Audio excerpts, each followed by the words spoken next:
Did you have any writings or anything you want to forward me, or is it still a work in progress? No, it's over in my head most of Okay, it. gotcha. Mostly because I keep getting interrupted with interesting stuff. Plus I've been so busy, it's incredible. I mean, I have had so many phone calls for referrals that I simply can't take. And I feel bad because I can't find anyone to take them. People are just desperate. There's such a need, such a crying out for help for counselors and therapists. There aren't enough of them. And, people call, spend all day just calling places. It's really kind of sad. We really missed the mark on this. But, I mean, the government, years ago, this should have been taken care of during, when the Obama, whatever the hell the Obamacare bill was, they should have addressed it at that point. Yeah, I've heard that. They missed the mark. And our state really missed the mark. I mean, when they started diverting people with clinical skills to the social justice warriors department, to support the Democratic agenda, that was a bad move, to ask clinicians to become political. Yeah. Which is fine. It can be part of your repertoire. I am, but I mean, they'll give up the clinical and move in that direction, and then suddenly you have a shortage of people with clinical skills. And that's exactly what's happened.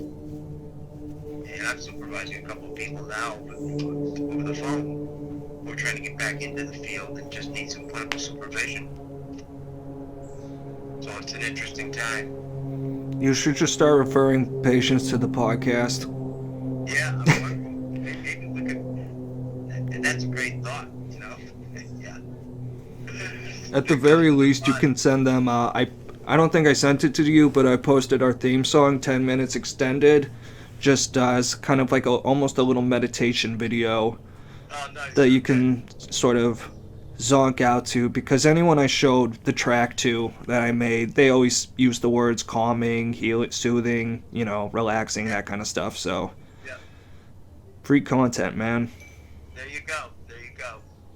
And if you want me to ever add to that, just let me know, because can send you so much stuff, and you can just edit it down. The relaxing stuff, the meditative stuff, all those sorts of things. Sure. I started looking into something called vagus nerve stimulation, and I really have to sort of compartmentalize my brain because I'm going in too many different directions. And I just started getting interested in this recently, like within the last month or so. But I looked at a couple of videos and I recommended one to a patient, and she was amazed that the technique worked for her. It's a way of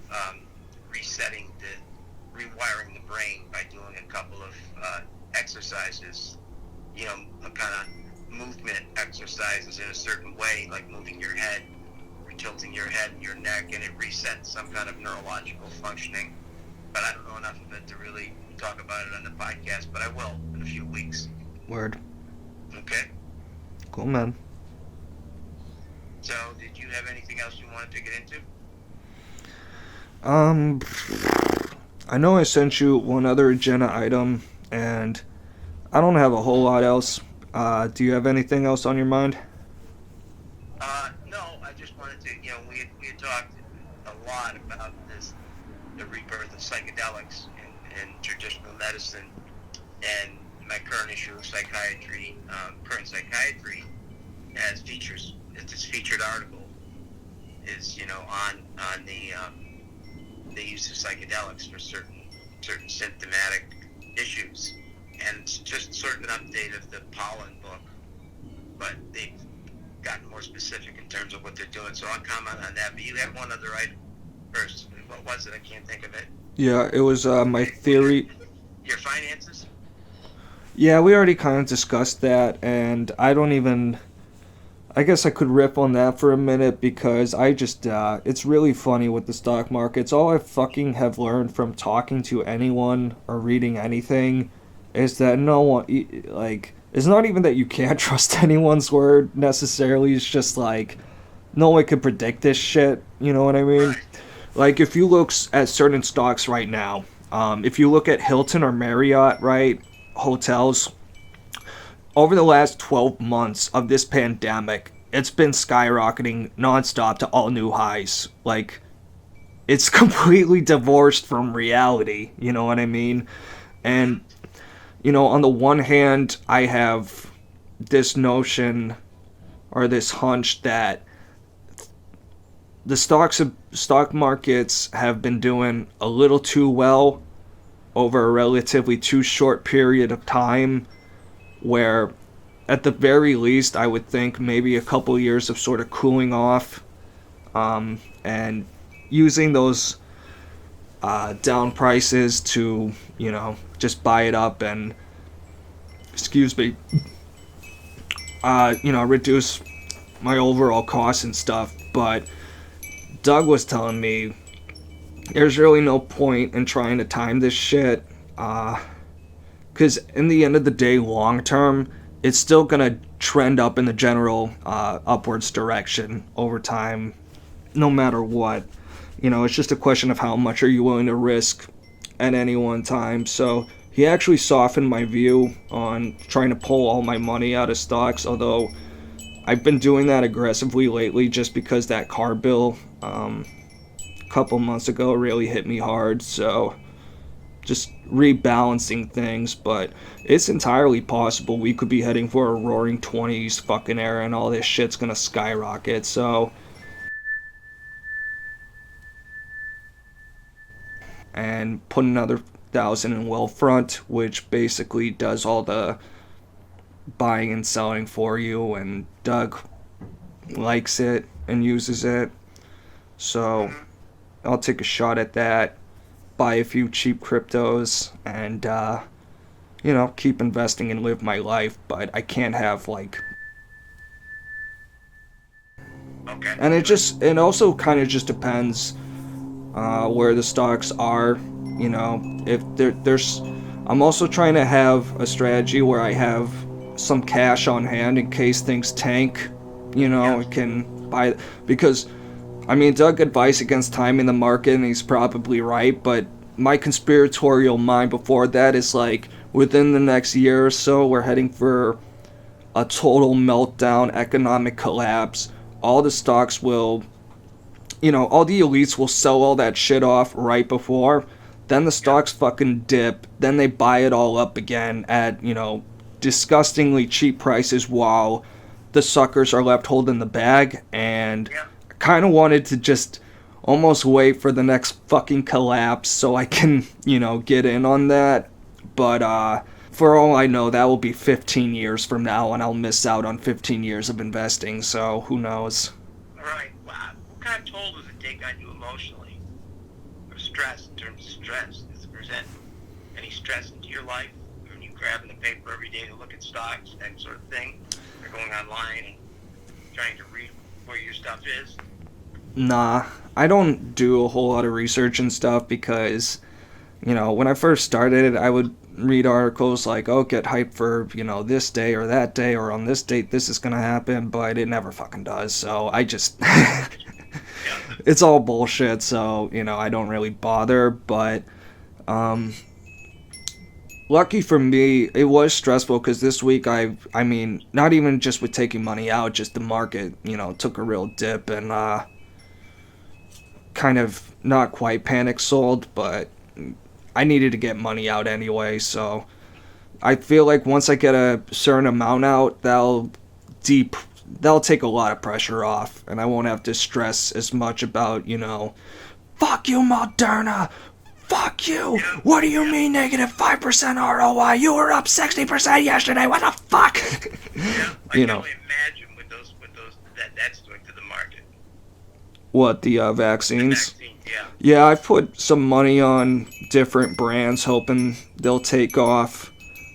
I haven't had a ton of luck yet, but I'm expecting that stuff to go up more over the course of the year as we get through the pandemic and stuff.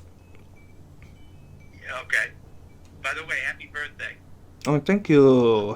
I had it in my book to call you, and or at least I might have texted you that day and forgotten to wish you happy birthday. Okay, I have two questions. One, first of all, how was your birthday? Oh, it's been fine. Any celebration of any kind? Cake or special dinner or takeout or anything like that? Yeah, we'll have cake and nice dinner or whatever tonight. Tori and Doug are down for the weekend, so Oh, that's good. yeah, I'm counting it as my part of my social goal for Good. this week. So You've got it on your list here, yeah, and I wondered, why it was there. So it's under the social, so that's a good goal. So you spent some time with Doug yet?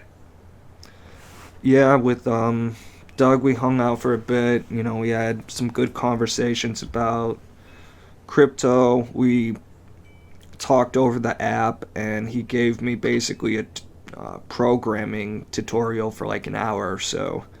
Wow. That kills two gold birds Yeah. with one stone. So this will be the first week. I still have a half hour left, but this will be the first week I reach my 10-hour goal. Okay. Your 10-hour goal on social? No, on programming. On programming, okay. Yeah. Yeah, I had a little trouble following some of this. I couldn't. You did it in such a way, it was so detailed, but I had trouble following a little bit of it because I'm not sure what all these numbers mean. You get well, 320 those are dates dates, okay? of the first day of each week. Okay, So that's how I break up my weekly goals. okay. Yeah. But then you've got an equal sign, then a slash, then a number. Where do you see that? Well, let's look at Python, okay? Do you have it in front of you? Yeah. Okay. Just start right at the top. Now, what does that mean? 228, 8.5 equals 10. So it should be really out of 10. So the 10 is just the 10 hours goal. I don't even really need to leave that there because it's written at the top line, but Okay. the 8 point whatever, that's how many hours I had put in this week at the point I sent you the list. It's been updated since, but Okay. yeah. And the others are projections, right? Yeah. The rest are just empty lists because, Okay. we're not there yet. Okay. So, what would you envision in terms of, money? What would go into that? I only have 2 bullets there, and I know what they are. I've just been kicking that can down the road for fucking ever. Okay. What goes on in your head when you think about dealing with those issues? Well, I don't think about it, which is probably why it hasn't gotten done. Right, yeah, exactly. Exactly. Yeah, I just it really just hasn't been on my mind all that much. So it's not even in your visual field or anywhere in your brain right now. Yeah, honestly, it's on this fucking list so I don't forget. Right, good idea. Great idea. Yeah. Excellent use of the list. Write it down. If there's something you want to make sure you don't forget, write it down. Yep. Oh, that's good. Okay. So there's a little procrastination there, but it's not a priority, really, is it? It's not the end of the world, but it's Okay. it's still some extra bucks that I could really use right now. Yeah, sure. Especially with that much money, spending that much money in your car. Yeah. So I'm looking at the list here. Okay, and you have social, you've got 3-7, you got Doug and Tori. 228, social equals Doug and Tori, but no time. Yeah, the time for the social thing, I don't have any time goal. So if I wanted to just call someone, even if it lasts only 10 minutes, it counts. If it lasts 2 hours, whatever, it doesn't count any more or less. I just have to do it for any amount of time. Yeah, that's the key. Even if you're doing it just for a short period of time. Yeah, because it would be kind of a little fucking rude if I'm in the middle of a conversation with a friend and then I say, oh, my half-hour goals has been reached, bye. Right, my budget goes on. All right, you're just my quota for the week, bye-bye. This is all the time I have allotted today. Yeah. No, I'm not that regimented. Can you imagine that? That would be a B.F. Skinner, a Skinnerian approach to the hundreds, you know? Yeah. To be that rigid in that time. People live their lives that way, though, Malcolm. They do. Oh, I can totally understand that. Like, if you're a, big corporate boss or you got, a bunch of kids or whatever, I totally get that people may decide to live their lives like that. Although I don't think it's, like, a plurality. Or at least I hope not. Yeah, I don't either. But once again, from a clinical perspective, there are OCD people who are off the charts with some of that stuff. The numbers, the times, they have to be exact. There's no room for error. God, that would be such a curse. I'm so glad I have, like, the minimal spectrumness of OCD. Yeah. Right. Yeah, and you're right. You don't have it's not a massive interference in your life for sure. It's just the people around me that are OCD. Yep. Who wins the race in that regard? What do you mean? In your house. I'm not sure. Sorry. OCD. Who's number one? Who's number two? I would say my mom probably has a gold. Okay. The thing is, all three of these people have it. Buchenwald would Yeah, I would say Buchenwald's probably silver. Okay. Like this morning, she was yelling at me because I was about to put a little plastic plate into the trash. Mm-hmm. And she was just so annoying about it that I just threw it in the trash anyway. Okay. Just to piss her off? Pretty much. And it's really, like, with her, just a control telling me what to do thing. Because I remember, for example, I was setting the table for dinner one night, and Tori happened to have been visiting at the time. And Buchenwald looks at me, and she looks at the way I'm folding the napkins, and she says, "You're folding them the wrong way. You know better. We've always folded them like this," like diagonally as opposed to like linearly or whatever.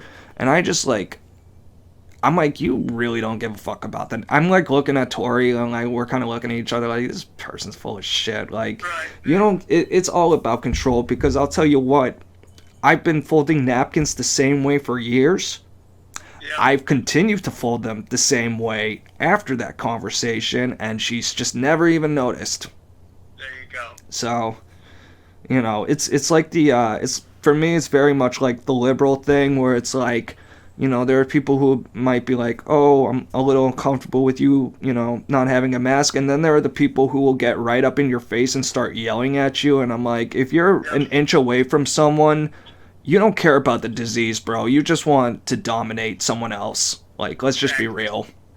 Exactly. I had an uncle when, back in high school, when my cousins had all the pizza shops, and I had an uncle who was from the old school. He just loved to bust people's balls all the time, especially the young kids. And one of the things he would do is he would if he didn't like somebody, he would tell them they were putting the pepperoni on the pizza backwards.